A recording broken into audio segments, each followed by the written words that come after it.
Hi guys, and welcome to Escape Wheel Watch Reviews. My name is Steve, and today we're looking at the SteelDive SD1965.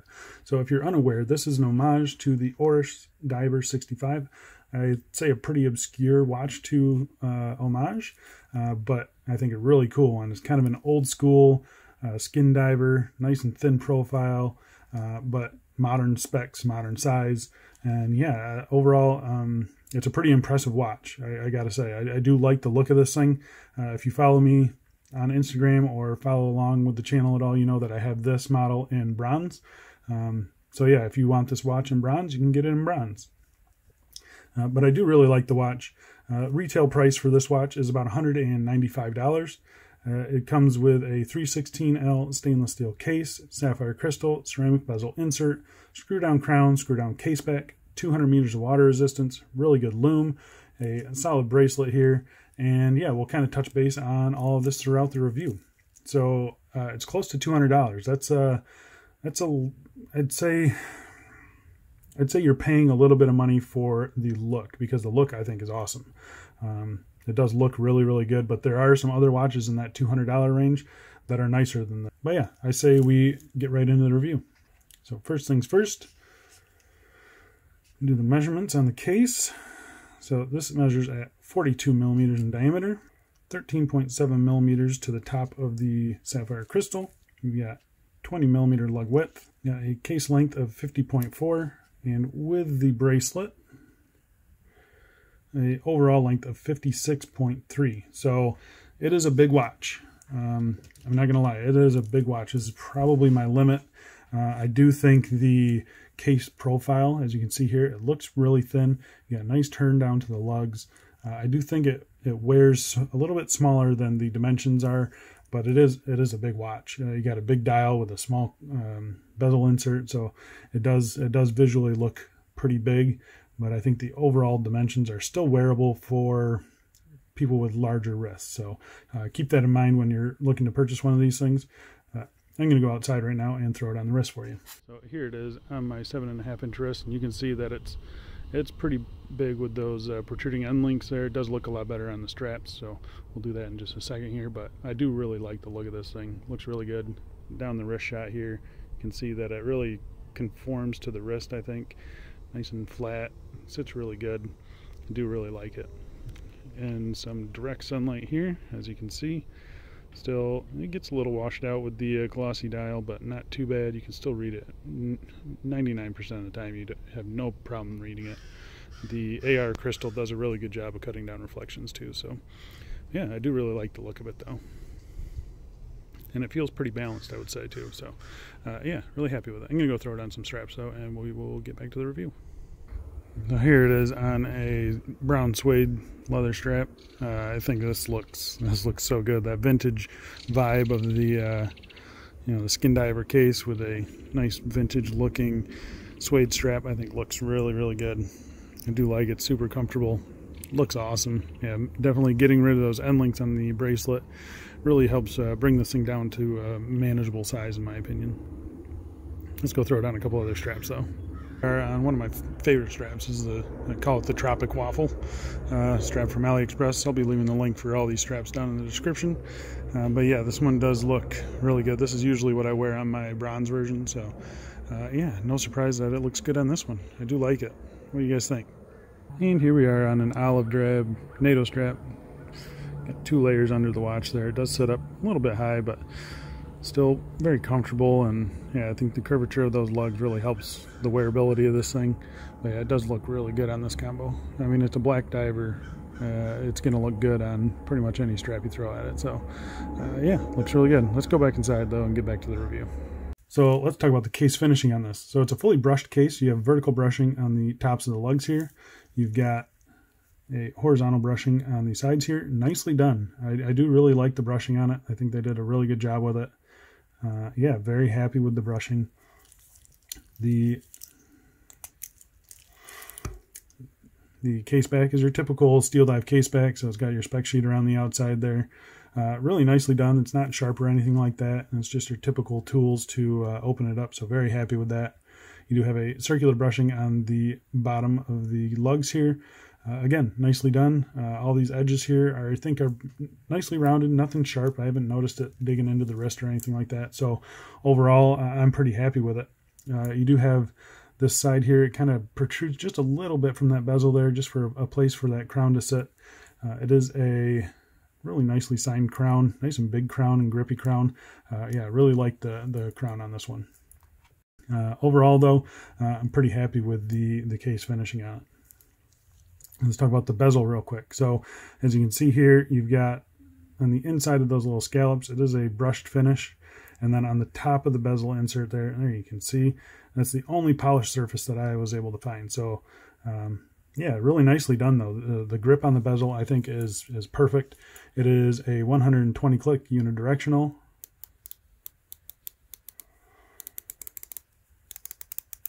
Really satisfying clicks, I think, but the action is really, really light. That's my only, not my only complaint, but that is a complaint of mine. You can see it does line up pretty good here. There's just, you can't even see it. The wobble in the bezel there, it's just ever so slight.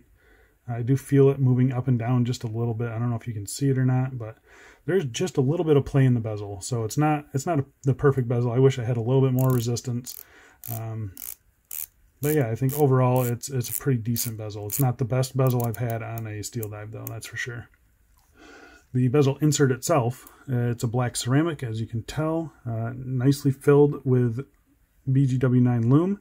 So it is a fully lumed bezel, which is nice to see. And we'll get to a lume shot here in just a little bit. And the crystal on it, as you can tell, so it is a nicely domed crystal. Let's see if I can get a better shot here. Really nicely domed crystal. There's not a lot of distortion to it, which is good to see. So it is a double dome crystal. There's a ton of blue AR coating on it. Just a ton. I mean, you can see right there. So it does distract quite a bit, in my opinion. If you like it, then this is a great watch. If you don't like it, it is a little bit distracting. It does cut down on reflections. I'll give them that. The dial is nice and clear and easy to read, but that blue it's pretty distracting. So speaking of the dial, let's talk about it. So you've got a glossy black dial. It's just inky black, beautifully done, I think. Really nice printing. Minute track there on the outside is nicely done. Everything is aligned pretty much spot on. I can't see any alignment issues at all. All the indices are applied. They're again filled with BGW9 Lume. The handset on this, nicely done. I think it's pretty simple. It's just a flat handset. There's no faceting or anything like that on it. But nicely done, nice and crisp, clean. Yeah, you've kind of got the segmented hour hand, so it's easy to read it. Yeah, I've got no real issues with the dial. It is, other than the fact that it's just all reflective. You get a very reflective crystal that's covering a very reflective dial, surrounded by a very reflective ceramic bezel insert. So the front of this watch is just shining at you constantly. So it's very sparkly. Yeah, I like it. I like it. That's just me though. I like shiny things apparently. So like I mentioned earlier, everything is filled with BGW9 and it is really good lume. So I'm going to pop up a lume shot here. As you can see here against the modded escapement time on the left hand side and the Addy's Dive Willard on the right hand side, you can see that it hangs in with them. The lume on this thing is excellent. I've got no complaints with it at all. Maybe a little bit light on the bezel, but overall you can read it throughout the night, and that's the main thing you want to be concerned with lume on a watch. So overall, very happy with the lume. So let's talk about the movement in this thing. So this version has a Seiko NH35. It is operated by this nice screw down crown at the 3 o'clock position. You get a satisfying pop out. It does have a ghost date position in there. You can hear it clicking away. But then you pull it out to the 3rd position and it does hack the movement. So it is the NH35, so you know it's going to have that ghost date position. But overall, very happy with it. 6 ticks of the second hand per every second. 40 hours power reserve, hand winds and hacks. And yeah, it's one of those movements that you really don't have to worry about ever. So very happy that they're using it. So let's talk about the bracelet on this thing. So you do have solid and links, as you can see there. Solid links, you got a fold over clasp. This one here is a third-party one that Mr. F got off of AliExpress. So I'll see if he remembers the link to it, and I'll post that down below. But this is just one of those generic milled clasps. I think it makes a huge difference because I've had the press clasp and it's just not very nice. So these are cheap too. They're like under 10 bucks, I think. So very happy with this clasp. The bracelet itself uses the split pin system for sizing, so super easy to size this thing. Yeah, it's a pretty decent bracelet. You do have a little bit of flex here, which you do want.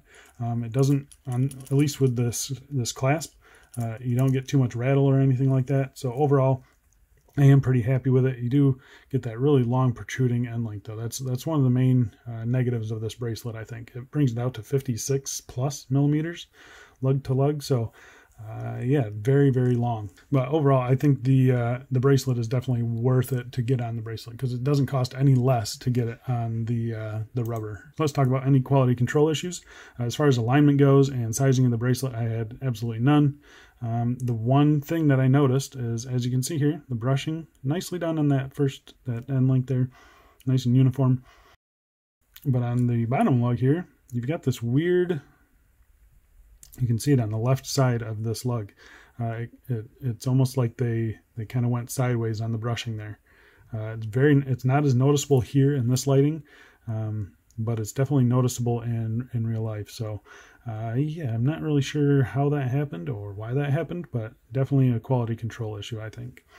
Other than that, though, that was it. I didn't see anything else. So there you have it. That is the SteelDive SD1965.